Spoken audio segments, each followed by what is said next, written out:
In this lesson, you'll learn about wide versus telephoto lenses and composition. We wanted to put this in this section even though we have a complete section that goes into more depth later, because using wide and telephoto lenses can give you a completely different type of composition. There are a few key concepts that you'll need to understand. One is the term focal length. Technically, the focal length is the distance in millimeters from your camera's sensor to where in the lens the light converges to create a sharp image when the camera is focused on a subject at infinity, way off in the distance. The lower the focal length number, the wider your image will be, or the wider the lens is. The higher the number, the more zoomed in or telephoto you'll be. A zoom lens can shoot at multiple focal lengths. For example, going from 24 millimeters to 70 millimeters. A prime lens is one that is fixed at one specific focal length. This is something we'll dive into deeper in the lens section. In general, lenses that are less than 35 millimeters are considered wide-angle lenses. Anything more than 70 millimeters can be considered telephoto. 70 to 300 millimeters is considered a medium telephoto, and anything over 300 millimeters is called super telephoto. It doesn't matter if it's a prime or zoom lens, these are still considered telephoto lenses. Choosing a wide lens is a great idea for photographing wide expanses and landscapes, while telephoto lenses are great for detailed and close-up shots. Even with a wide lens though, you can get very close to an object and get that close-up detailed shot. And similarly, you can use a telephoto shot to get great landscapes.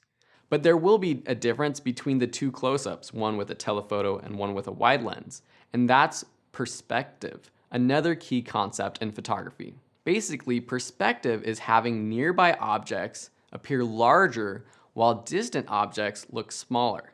Pretty simple, right? This is natural. When you're looking out in the distance, whatever is far away is going to be smaller than what's closer to you.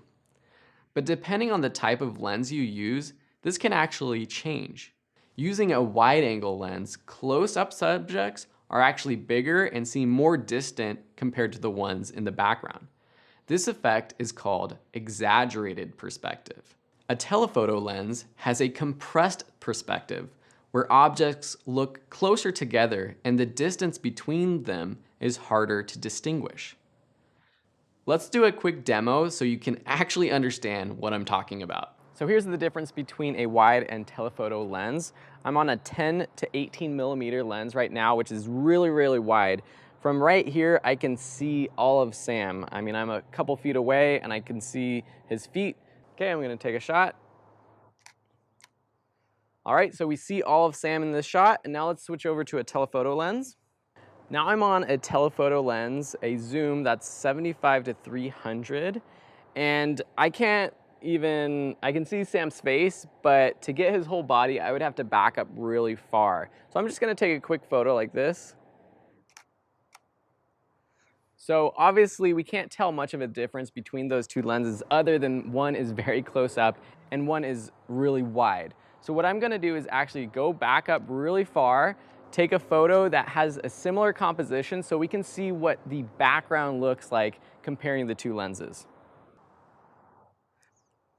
So now from way over here, probably about 20 to 25 feet further away, I can get about the same amount in this shot. All right, so I'm at about 75 millimeters now on this lens, and I got the similar composition. But when reviewing these two photos, you can really see what changes in the background. In the telephoto shot, it's more compressed, and the things in the background, like the bucket with the plant, is much bigger than the one of the wide shot. With the wide shot, everything is really small, and that creates more distance behind Sam. So everything in the telephoto shot is more compressed, everything looks a little bit bigger. The difference of size is less extreme in the telephoto shot. Hopefully by now you can tell that by switching between a wide or a telephoto lens is more than just about getting a close-up shot. The last concept in this lesson is angle. And by angle, we don't mean in the sense of how wide, but in the sense of where you are shooting from. Are you shooting standing up with the camera at eye level? Are you crouched down, shooting low to the ground? Are you at the top of the building looking down? Most beginner photographers take 99% of their photos right here with the camera at eye level. A quick way to get more creative shots is to change your position and angle. Try to see the world from a new angle and capture it. Get down low to the floor or get up high and shoot down. Let's do another quick demo to see how we can capture the same scene at different angles.